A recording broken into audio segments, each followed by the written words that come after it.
Bismillahirrahmanirrahim. Bab 9, ekosistem. So, hari ini kita nak membincangkan mengenai apa? Kita nak membincangkan maksud, habitat, spesies, populasi, komuniti, ekosistem dan juga niche. Kemudian, kita nak membincangkan komponen yang ada dalam ekosistem. So, ekosistem ni apa? Ekosistem ni adalah interaksi antara komponen hidup dan juga komponen bukan hidup. Contoh komponen hidup kita ada pengeluar, pengguna dan juga pengurai. Manakala bukan hidup, antara contoh bukan hidup kita ada nilai pH, suhu, topografi, kelembapan udara, iklim mikro dan juga keamatan cahaya. Kemudian kita akan membincangkan komponen biosis ini dari segi nutrisinya. Jenis-jenis nutrisi sama ada autotrof ataupun heterotrof. Kemudian kita akan melihat interaksi antara komponen-komponen hidup ini dalam rantai makanan dan juga siratan makanan. So, kita teruskan. So, yang ini saya rasa awak dah belajar masa menengah rendah. So, kita buat ulang kaji. Now, apakah yang dimasukkan sebagai spesies? Spesies ni sebenarnya adalah sekumpulan organisma yang sama yang boleh membiak dan menghasilkan anak. So, keywordnya adalah organisma yang sama. Organisma yang sama yang boleh biak dan hasilkan anak. So, apakah itu populasi? Lebih kurang sama dengan spesies. Bezanya adalah sekumpulan spesies. Yang sama, hidup di kawasan yang sama. Dia hidup di kawasan yang sama. Kemudian pada kawasan yang sama pula. Alright. Kita ada populasi organisma-organisma yang berbeza ini membentuk komuniti. So, apakah itu komuniti? Komuniti adalah populasi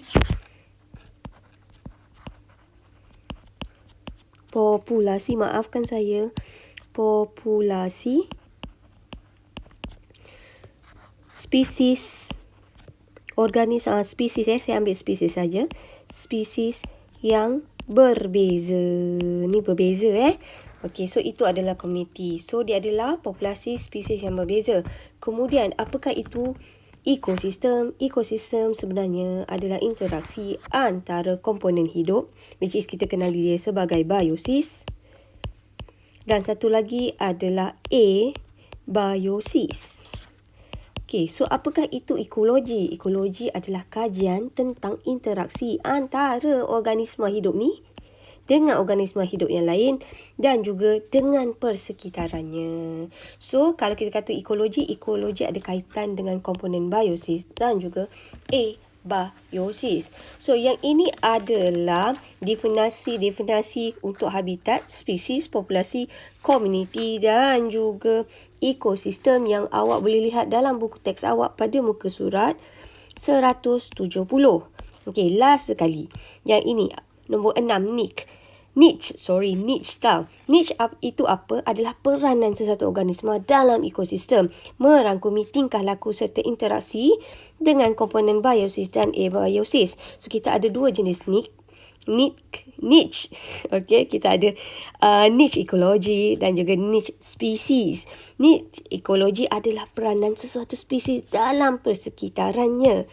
Kedua, niche spesies ni adalah spesies berinteraksi dengan komponen biosis dan abiosis persekitarannya. Sebagai contoh, niche untuk setiap organisma boleh berubah. Contohnya seperti rama-rama. So, rama-rama kita tahu ada kita hayat yang beza. Dia ada dalam bentuk pupa dan juga lava kan. So, pupa, kita ada lava. Lava dan pupa. Yang ni maaf saya lupa. Yang ini mempunyai niche yang berbeza, iaitu peranan yang berbeza. Alright, so kita teruskan. Tadi kita dah kata ekosistem ni sebenarnya terdiri daripada komponen biosis dan juga abiosis. Kalau biosis ni terdiri daripada pengeluar, pengguna dan juga pengurai. Pengeluar ni biasanya adalah tumbuhan, Okey, yang menjalani nutrisi jenis autotrof, mendapat nutrien secara autotrof. Okey, macam pengguna ni, ini adalah heterotrof. So, komponen abiosis kita ada nilai pH, suhu, keamatan cahaya, topografi, iklim mikro dan juga kelembapan udara. So, kita ada 1, 2, 3, 4, 5 dan 6. So, nilai pH. Okey, nilai pH ni adalah sangat penting terutamanya untuk organisma yang hidup di tanah. Okey, so kalau kita tengok kat sini, tanah merupakan habitat untuk beratus juta cacing dan mikroorganisma seperti bakteria dan juga kulat dan protozoa. So, biasanya pH tanah adalah dekat pada neutral ataupun hampir neutral. So, pH ni adalah sangat penting untuk organisma yang hidup di dalam tanah. Okey, kemudian suhu. Kenapa suhu ini penting? Suhu ini boleh mempengaruhi aktiviti fisiologi tumbuhan dan haiwan. Sebagai contoh adalah enzim. Okey, enzim sangat sensitif kepada perubahan suhu. Jika suhu terlampau meningkat, tinggi, dia akan menyebabkan enzim tu boleh mengalami denaturasi atau ternyah asli. Kalau suhu terlampau sejuk, enzim tidak dapat, tindak balas enzim adalah perlahan. Tetapi ada organisma yang boleh hidup dalam keadaan ekstrim. Contohnya kalau burung kutub, ini adalah ekstrim sejuk, iaitu negatif 40 darjah Celsius. Kalau ini adalah panas, iaitu 45 darjah Celsius. Ini adalah rubah. Okey, so kita seteruskan. Faktor yang ketiga adalah keamatan cahaya. Keamatan cahaya ni adalah sangat penting untuk tumbuhan, untuk proses fotosintesis. Sebagai contohnya kita buat macam ni tau. Satu contoh adalah ekosistem hutan hujan tropika. Pokok ni biasanya tinggi. Yang tinggi-tinggi tu akan dapat keamatan cahaya yang tinggi lah. Tetapi bila dia buat macam kanopi kan, macam payung, so keamatan cahaya di bawahnya tu pula adalah rendah. So, apabila keamatan cahaya yang rendah, biasanya yang hidup di bawah tu adalah pokok yang bersaiz kecil seperti pokok paku pakis. Manakala macam kita tengok dekat sini, pokok yang ni rendah. Pokok seperti hutan konifer pula di iklim sederhana, iaitu sejuk sikit, keamatan cahayanya rendah. So, kepadatan tumbuhannya adalah sedikit. So, kita nak kata ini kepadatan tumbuhannya adalah sedikit berbanding dengan hutan hujan tropika, kepadatan tumbuhannya adalah tinggi. Macam kita perasan, kalau ni kawasan yang bawah kan, ni bawah, keamatan cahayanya adalah rendah. Keamatan cahaya yang rendah. So, banyak yang hidup kat sini adalah pokok paku pakis. So, kita teruskan. So, faktor yang kelima adalah kelembapan udara. Nah, kelembapan udara ni apa adalah kuantiti air yang ada dalam udara. Jika kelembapan udara tu rendah, maksudnya okey, kadar kehilangan air melalui stomak adalah tinggi. So, bila kadar kehilangan air adalah tinggi, di sini kan, kelembapan udara rendah, kita nak kata transpirasi tinggi. Bila transpirasi ni tinggi, ia dapat meningkatkan penyerapan air daripada akar ke tanah. So, maksudnya ini adalah akar, ini adalah daun. Bila transpirasi tinggi, ni awak dah belajar ni, transpirasi tinggi, air H2O daripada akar akan diangkut pergi ke daun ni adalah tinggi. Topografi. Apakah itu topografi? Topografi adalah ciri-ciri fizikal muka bumi yang merangkumi altitude, kecerunan dan juga aspek. So, kita tengok kat sini apakah itu altitude. Altitude, okey, kita tengok adalah kedudukan. Okey, semakin tinggi altitude, semakin rendah kelembapan udara. So, biasanya tumbuhan yang hidup di altitude yang tinggi ni, jenis tumbuhannya tak sama dengan tumbuhan di altitude yang rendah. Kemudian kecerunan. Kecerunan adalah lereng bukit yang curam. Okey, so maksudnya lereng bukit yang curam lebih mudah terhakis akibat pergerakan air yang deras. Kawasan yang kaut begini biasanya tumbuhannya adalah sedikit. Macam ni lah. Okey, kemudian kita ada aspek. Aspek ni apa? Aspek ni sebenarnya merujuk kepada arah tiupan angin dan juga sinaran cahaya matahari. Okey, so lereng bukit ni, dia menghadap laut. Biasanya kat sini tumbuhan adalah padat berbanding di lereng bukit. So, ini lereng bukit, tumbuhan sikit. Okey, kenapa dekat sini? Sebab dia mendapat cahaya matahari. Okey, so kita teruskan. Okey, so kesimpulannya, faktor abiosis tadi kita ada 6. Pertama adalah nilai pH. Biasanya kita suka pH yang neutral. Kita ada suhu. Normally suhu ni dia sensitif pada aktiviti fisiologi dan juga metabolisme. Keamatan cahaya ni penting untuk apa? Proses fotosintesis. Kemudian kita ada iklim mikro. Iklim mikro ni apa? Iklim mikro ni tadi kita lupa. Iklim mikro ni adalah merujuk kepada satu kawasan yang kecil. Okey, contohnya kat sini adalah iklim mikro kanopi hujan.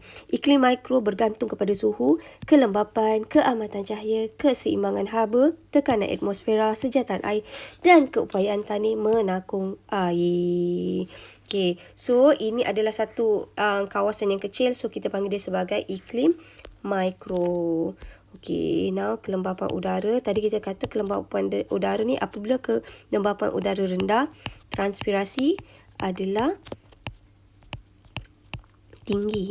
So, bila transpirasi tinggi, dia boleh menyebabkan penyerapan H2O H2O meresap ke akar adalah cepat, tinggi. Ini apa ni? Ini adalah buku teks awak. Badak mempunyai saiz badan yang besar, mempunyai jumlah luas permukaan perisi padunya yang rendah. Oleh itu, kadar haba dibebaskan daripada kulit adalah rendah. Okey, pada hari yang panas, badak sentiasa sering berendam di kawasan yang lumpur. Kenapa? Dia nak menyejukkan dia. So, badak ni menjadikan lumpur itu sebagai satu lapisan untuk melindungi kulitnya daripada cahaya matahari. Alright. So, kita teruskan. Tadi kita kata kat sini, okey, ekosistem terdiri daripada dua komponen kan, komponen biosis dan juga abiosis. Komponen biosis ni terdiri daripada tumbuhan dan juga haiwan. So, nutrisi ni apa? Nutrisi adalah cara organisma mendapatkan nutrien. So, kita ada dua cara organisma ini mendapatkan nutrien. Pertama adalah autotrof, kedua adalah heterotrof. Semua tumbuhan adalah autotrof sebab dia boleh membuat makanan sendiri. So, kalau tumbuhan, kita kata dia sebagai autotrof sebab dia mendapatkan nutrien melalui fotosintesis. Kalau autotrof. Kalaulah autotrof ni contohnya adalah seperti bakteria. Dia memperoleh tenaga melalui pengoksidaan bahan tidak organik. Okey, seperti hidrogen sulfida. Okey, kalau yang heterotrof, kita ada saprofit. Biasanya kulat dia dapat nutrien daripada organisma mati. Holozoik contohnya manusia. Okey, dia dapat makan makanan, kemudian cerna, serap. Biasanya dia ada sistem pencernaan. Kemudian parasit. Parasit ini dia menyerap nutrien daripada rumah. Okey, so ingat kan, saprofit dapat nutrien daripada organisma mati. Holozoik ini mendapat nutrien dengan cara dia makan dan dipecahkan dia. So, dia ada sistem pencernaan. Dia boleh makan bahan organik pejal. Okey, makanan pejal dia akan cernakan menjadi ringkas dan boleh diserap oleh badan. Kemudian diserap oleh sel badan. Okey, so kalau yang ini awak boleh tengok dalam buku teks, which is pada muka surat 176. Nampak tak autotrof yang kat sini? Ini adalah fotosintesis. Autotrof adalah fotosintesis. Okey, kalau autotrof, dia mendapat tenaga melalui pengoksidaan bahan tidak organik. Contohnya hidrogen sulfida. Okey, kalau saprofit tadi kita kata ini adalah mendapat nutrien daripada bahan organik yang mati. Okey, kemudian dia melakukan pencernaan dululah, baru diserap oleh badan. Holozoik daripada organik pepejal dicernakan, kemudian diserap oleh badan. Parasit mendapat nutrien daripada perumah. Ini contohnya kutu. So, kita teruskan. komponen biosis mengikut arah Stroff. Okey, komponen biosis ni terdiri pada organisma yang memerlukan tenaga untuk menjalankan proses hidup. Senang kata, contoh proses hidup seperti bergerak, membiak, berrespirasi. Respirasi ini semua memerlukan tenaga. Okey, so manusia dan juga haiwan memperoleh tenaga dengan makan organisma lain. Contohnya kita makan tumbuhan ataupun kita makan haiwan. So sumber tenaga paling utama dia adalah berasal daripada matahari. Kenapa matahari? Sebab matahari ini diperlukan oleh fotosintesis untuk melakukan proses fotosintesis. Nampak tak? Ini matahari. Alright. So sebab tu kita kata matahari adalah sumber tenaga paling penting. Sebab matahari akan digunakan oleh pengeluar untuk proses fotosintesis. So kalaulah tumbuhan ni banyak, so pengguna primer ni dapatlah dimakan oleh pengguna primer. So pengguna primer ni apa? Pengguna primer adalah herbivore yang dapat makanan daripada pengeluar. Apakah itu pengguna sekunda? Pengguna sekunda dia dapat makanan daripada makan pengguna primer. Apakah itu pengguna tertiary? Pengguna tertiary adalah karnivor yang dapat makan daripada pengguna sekunda. Karnivor dia makan daging kan, haiwan. Kalau herbivore dia makan tumbuhan. So sebab tu kita kata kesimpulan kat sini, sumber yang paling utama adalah matahari. So dalam rantai makanan dia paling first sekali. Dan semua benda ni akan mati. So siapa yang akan uraikan ini semua? Ini adalah peranan pengurai. Contoh pengurai kita dah belajar adalah bakteria dan juga kulat. So dia akan tukar sumber bahan organik ni kepada yang lebih ringkas seperti gas karbon dioksida dan juga amonia.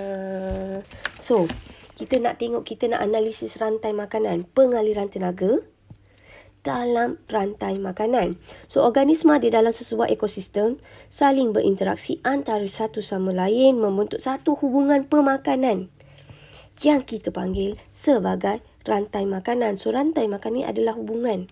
Okey. Now, so kita tengok kat sini rantai makanan bermula dengan pengeluar, iaitu tumbuhan. Tumbuhan mesti pengeluar, akan dimakan. Ini sebenarnya arrow ni merujuk kepada dimakan. So kalau awak buat rantai makanan, arrow ni adalah sangat penting, anak panah. Kalau awak buat macam ni sahaja, dash macam tu, ini salah. So kita kena buat arrow. Dimakan. Dia merujuk kepada dimakan oleh. So awak ingat arrow ni sebenarnya merujuk kepada dimakan oleh. Okey. So kita tengok kat sini. Apabila katakanlah pengeluar akan dimakan oleh pengguna primer. So oleh itu ada tenaga dipindahkan daripada pengeluar ke pengguna primer. Okey. So organisma yang makan organisma lain mendapat tenaga daripada tisu badan organisma yang dimakan. So tenaga ini dipindahkan, okey, dan dicernakan dan dia akan membentuk tisu baru. Senang kata awak makan kan. So bila kita makan, makanan tu dia akan jadi tenaga untuk kita. So gabungan beberapa rantai makanan mewujudkan siratan makanan. So siratan makanan ini apa? Siratan makanan adalah gabungan daripada beberapa rantai makanan. Dan asasnya sama, ia mesti bermula dengan pengeluar. Pengeluar ni mesti tumbuhan. So tumbuhan akan berfotosintesis dan menukarkan tenaga dengan cara menukarkan tenaga cahaya kepada tenaga kimia yang boleh disimpan dalam akar, buah dan juga batang. So yang ini kita kata tumbuhan ni dia akan menjalankan proses fotosintesis dengan bantuan cahaya matahari yang akan menghasilkan glukosa, oksigen dan juga air. Dan glukosa ni boleh disimpan di mana? Dia boleh disimpan di akar, buah, batang dan juga daun. So kita teruskan. So tadi daripada rantai makanan, contohnya kita ambil satu rantai makanan yang ini kan. Rantai makanan kita ada pengeluar, kita ada belalang, kita ada kat situ, saya ambil satu burung lah burung. Lepas tu kita ada ular sawa, ular. So, daripada rantai makanan ni, kita boleh ubah interaksi itu dalam bentuk piramid bilangan. Ataupun piramid biojisim. Ataupun piramid tenaga. So, maksudnya ini dari rantai makanan. Okey, ataupun siratan makanan. Okey, kita boleh tengok pula interaksi dia dalam bentuk piramid ekologi. Piramid ekologi kita ada 3 jenis. Pertama adalah piramid bilangan dari segi bilangan, piramid biojisim dan juga piramid tenaga. Piramid bilangan ni kita merujuk kepada apa? Dalam piramid bilangan kita tengok bilangan tumbuhan. Biasanya di bawah ni bilangannya adalah banyak. Sini bilangan adalah banyak. Semakin ke atas bilangannya adalah sedikit. Tetapi di bawah ni saiznya kecil. Saiz kecil bilangan banyak. Maksudnya macam rumput-rumput. Rumput saiznya kecil kan, tapi bilangannya banyak. Tapi macam ular sawa, tengok nampak tersia. Dari satu je. Bilangannya sedikit tetapi saiznya boleh jadi besar, bertambah. Okay. So, senang kata dalam piramid bilangan, kita dapat melihat perubahan dari segi apa? Kita boleh melihat perubahan dari segi bilangan dan juga saiz. Okey, kalaulah kita tengok kat sini, ini kalaulah paling bawah, kita panggil ini sebagai aras strof pertama. Aras strof pertama mesti pengeluar. Ini adalah pertama. Ini aras strof kedua, ini ketiga, paling atas sekali adalah keempat. So, bilangan, selepas bilangan kita ada piramid biojisim. Piramid biojisim sebenarnya merujuk kepada apa? Merujuk kepada jumlah biojisim per unit semua organisma dalam setiap aras strof. Biojisim diukur dengan menggunakan jisim kering. So, piramid ini menggambarkan biojisim yang dibekalkan kepada organisma kepada aras strof yang ke atas. Maksudnya kalau tengok dari bawah, ini banyak. Tenaganya banyak. Aras strof kedua tenaga sedikit. Aras strof ketiga makin sedikit. Aras strof keempat makin sedikit. Ini kita kira dari segi apa? Kita kira daripada jisim kering. Jisim kering setiap organisma. Okay, so kesimpulannya semakin bergerak ke atas, jumlah jisim kering ni semakin berkurang. Dan akhir sekali, ini adalah piramid tenaga. So, piramid tenaga ni adalah jumlah tenaga yang ada dalam satu ekosistem. Dan sumber tenaga, macam saya kata, sumber tenaganya ia adalah bermula dengan tenaga cahaya. Okey, yang ni saya explain panjang sikit. Yang ini sebenarnya awak boleh tengok dalam buku teks awak.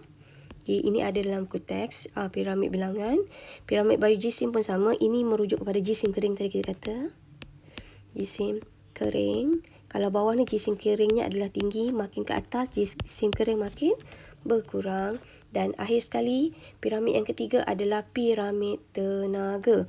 So, dalam piramid tenaga ni, okay, kita nampak daripada sini, paling bawah sini, sumber tenaga dalam ekosistem sebenarnya adalah cahaya matahari. Kenapa? Cahaya matahari diperlukan oleh tumbuhan untuk proses fotosintesis. Okay, dalam piramid ni kita nak cakap dia asalnya saya ambil satu rantai makanan ya. Contohnya kita kata kalau sini kita ada rumput pengeluar, lepas tu kita ada arnab, kemudian kita ada ular, kita ada helang. So, kita nak kata dekat sini, okey, tenaga, okey, tenaga ni makin lama makin berkurang. So, senang kata, kita nak pindahkan tenaga daripada ni hanya 10% saja yang dapat dipindahkan ke aras strof yang berikutnya. 90% akan hilang. So, kita tengok kat sini. 90 tenaga akan hilang melalui apa? Proses hidup. Contohnya, okey, seperti perkumuhan, penyah, tinjaan. So, kita nak bayangkan, kalau lah kat sini, saya ada 10,000. Bila ke arah strof kedua, di sini pula dia akan jadi 1,000. Bila dia pergi ke ular, arah strof yang ketiga, sini jadi 100. Bila dia paling atas, kat sini pula dia akan jadi 10 saja bila nilainya. So kita kata macam awak ada duit, takkan awak nak bagi semua orang. So duit tu, jumlah tenaga tu ada kita gunakan. So 90% ni akan digunakan oleh rumput. Rumput ni yang guna untuk apa? Untuk dia pembesaran, untuk dia berespirasi. So 10% sahaja yang akan anak tu dapat. So bila anak tu dapat 100, okey, 90% anak tu akan guna untuk proses hidup. Okey, 10% sahaja yang dapat dipindahkan ke ular. So ular ni pemakai 90% akan digunakan oleh ular, 10% tu sahaja yang akan dapat oleh helang. So senang kata sini, tenaga yang ada dalam molekul akan disimpan ataupun akan dipindahkan. Okay, so bila dia ke rantai makanan seterusnya, hanya 10% tenaga dipindahkan ke arah strof yang seterusnya. So, interaksi antara komponen biosis, okay, hubungan. So, hubungan antara benda hidup dengan benda hidup ni, kita boleh pecahkan kepada saprofitism, simbiosis, pemangsaan, dan juga persaingan. Saprofit ni biasa awak dah tahu, ini adalah hubungan antara organisma hidup dengan benda mati. Kalau mutualism adalah hubungan ni dua-dua suka sama suka. Commensalism, satu dapat untung, satu lagi tak dapat apa-apa. Kalau parasit, perumah tu rugi. Okey. Parasit tu untung. Kalau mangsa-pemangsa, ini adalah hubungan makanan. Contohnya burung hantu dan juga tikus. Kalau persaingan, dia adalah bersaing. Untuk apa? Mendapatkan makanan ataupun untuk mendapatkan pasangan. Okey. So kita tengok kat sini kan. Pemangsa ni adalah interaksi yang melibatkan mangsa dan pemangsa. Satu kena makan. Contohnya adalah burung hantu menangkap mangsanya iaitu tikus. Tikus adalah mangsa. Burung hantu adalah pemangsa. Saprotism adalah organisma tu interaksi antara organisma hidup dengan benda bukan hidup daripada bahan organik mati. Kalau persaingan pula ada dua jenis sebenarnya. Satu adalah persaingan interspesies. Maksudnya inter ni lain spesies. Untuk mendapatkan cahaya, ni spesies yang berlainan. Kalau intraspesies daripada organisma yang sama spesies. Contohnya untuk mendapatkan pasangan. Okay, mutualism. Mutualism adalah interaksi yang dua-duanya untung. Contohnya seperti burung tiung mendapat makanan iaitu kutu pada badan kerbau. Manakala kerbau bebas daripada kutu. Commensalisme pula adalah interaksi antara organisma. Satu tu dapat untung, satu lagi tak dapat apa-apa. Dia tak untung, dia tak rugi. Contohnya ikan jerung. Contohnya ikan remora.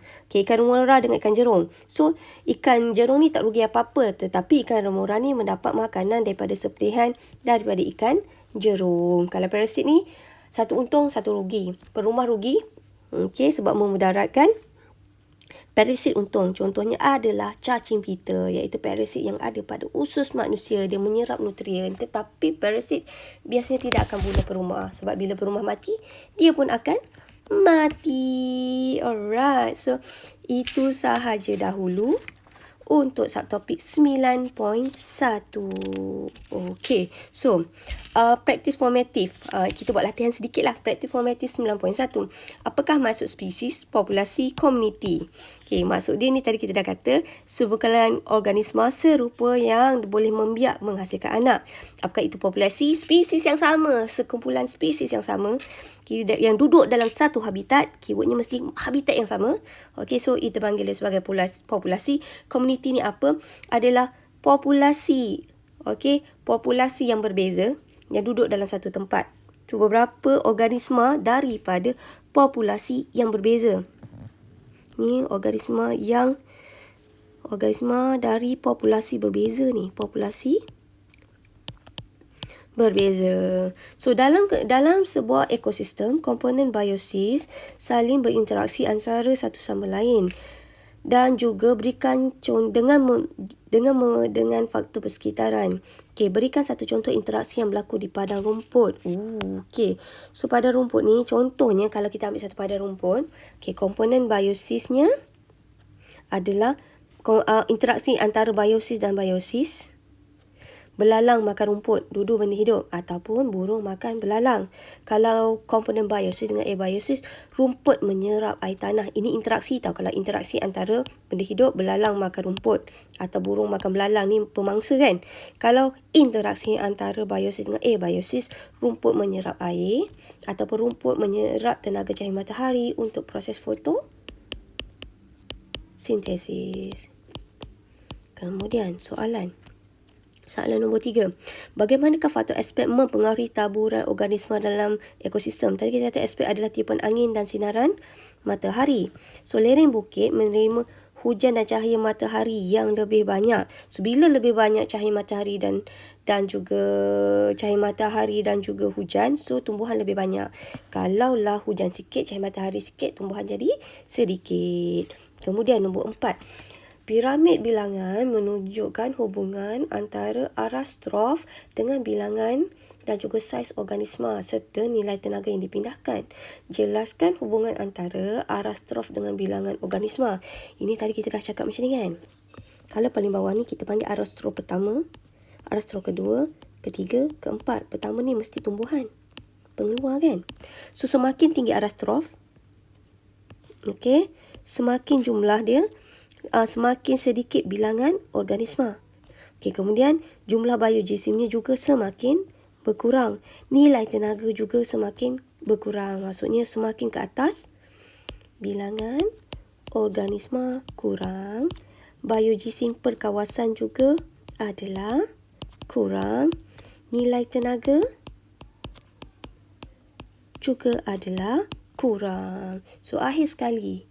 Okey, yang ini kita tak bincang lagi. Yang ini kita akan bincang next video.